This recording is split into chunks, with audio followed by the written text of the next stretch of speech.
고용 위기에 빠진 우리 경제의 새로운 돌파구가 될 수 있습니다. 통큰 양보와 고통 분담을 통해 꼭 성공하길 기대합니다.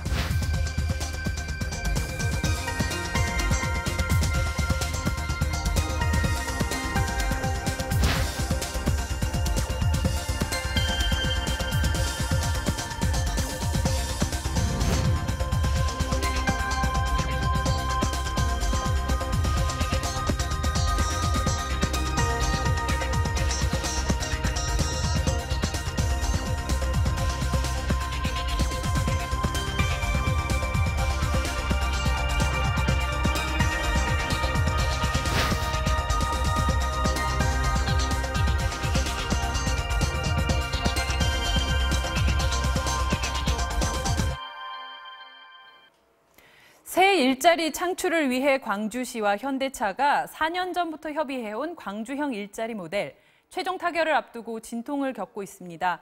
어제 광주시와 현대자동차는 잠정 합의에 도달했는데 이 합의안을 받아본 노동계가 또 반발한 건데요. 광주형 일자리 자세히 알아보겠습니다. 수요일에 오아시스 함께해 주시는 박연미 경제평론가 나오셨습니다. 어서 오세요. 안녕하세요. 네, 이 광주형 일자리 참 합의 도달하기가 쉽지가 않네요. 먼저 이게 어떤 일자리 창출 모델인지 설명 좀 해주시죠. 네, 한마디로 말씀을 드리면 청년들의 고용 절벽을 해소해 보기 위한 지자체와 기업들의 안간힘입니다. 그 구체적인 내용은요, 기존의 현대자동차 직원들의 한 절반 정도 연봉에 주 44시간을 일하면서 대신에 집과 교육비를 좀 지원받는 구조. 우리가 월급 받아서 제일 많이 나가는 돈이 사실은 주거비하고 교육비잖아요.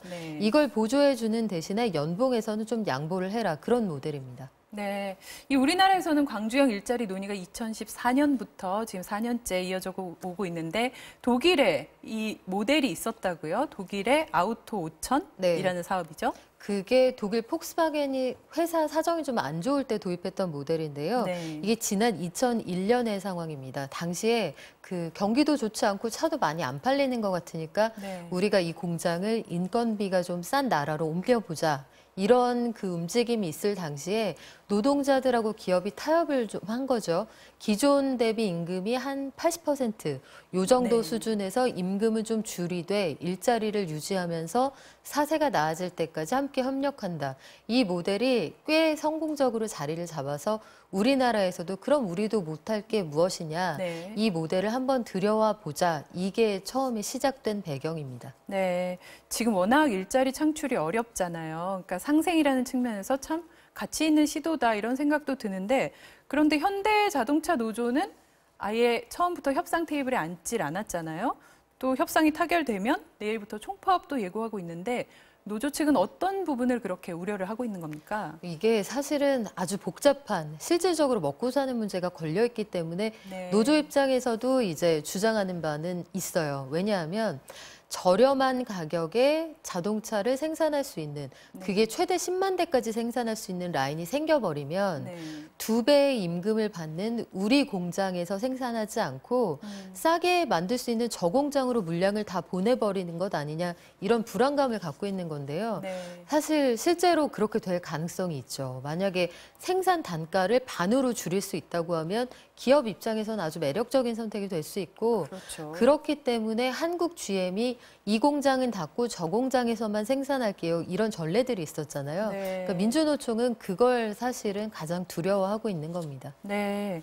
그런데 이 논의 자체에 불참했던 민주노총과 달리 한국노총은 지금 계속 노동계 대표로 협의를 해오고 있는데 그 어제 나온 협의안에 크게 반발하면서 오늘 오전 공식 일정에 나오지 않았다. 그래서 오전에 열릴 예정이었던 이 노사민정협의회가 연기가 됐죠. 아마도 잠시 뒤 3시부터 열릴 예정인 것 같은데요.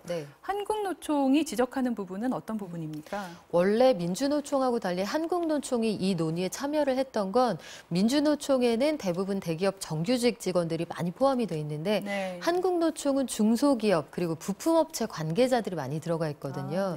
그래서 공장이 하나 더 생기면 소속돼 있는 노조원들의 일자리에 도움이 되는 거예요. 그래서 적극적으로 대화를 해왔으나 당초에 그 초안에는 노조가 5년 동안 그 단협을 요구하지 않는다. 그리고 노조를 사실상 부정하는 이런 내용이 6월 초안에 담겨 있었거든요. 네. 요걸 삭제해야 된다는 게 노동계의 꾸준한 주장이었는데 그렇죠. 노조 입장에서는 도저히 받아들이기가 어려웠죠. 근데 이게 네. 포함이 돼 있어요.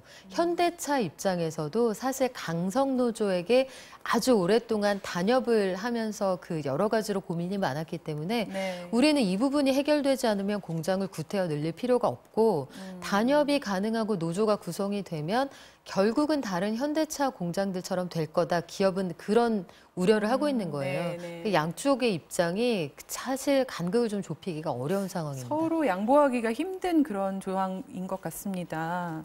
그렇다 보니까 이 GM 공장이 폐쇄된 군산이 또 있잖아요.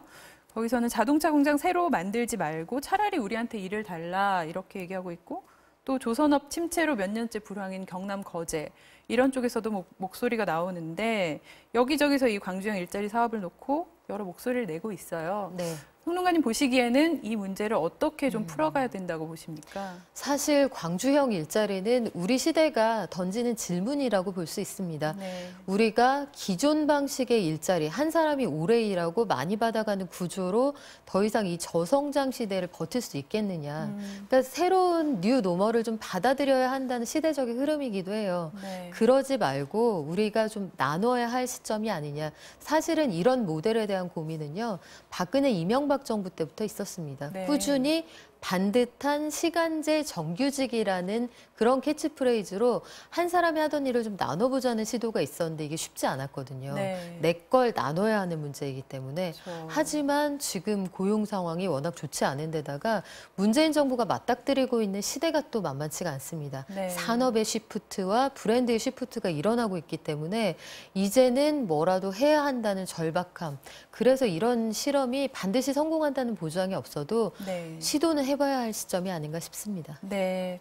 이 어제 인사청문회가 있었잖아요. 홍남기 경제부총리 후보자.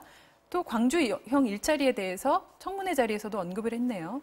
네, 일반 모델화한다 이렇게 표현을 했는데 사실 좀 어려운 말이고요. 네. 이거 널리 다양한 마을에 한번 시도를 해보자 이런 얘기예요. 네. 그러니까 한 사람이 하던 일을 나눠서 고용 지표도 좀 낮게 하고 청년들이 경력을 쌓을 기회조차 없잖아요. 네. 그러니까 이 답변을 들으면서 노조와 각을 좀 세우더라도 청년들에게 기회를 주고 일하는 사람과 일하지 못하는 사람의 간극을 줄이려고 하는구나. 현 정부의 방향은 뚜렷하게 읽히는데 그 사석에서 홍남기 부총리 후보자가 과거에 어떤 얘기를 한 적이 있냐면 네. CF 중에 이런 게 있었어요. 그 청년 백수죠. 청년 백수가 TV를 보면서 사표를 딱 던지는 드라마를 보면 이런 말을 합니다. 네. 취직을 해야 사표를 내보지.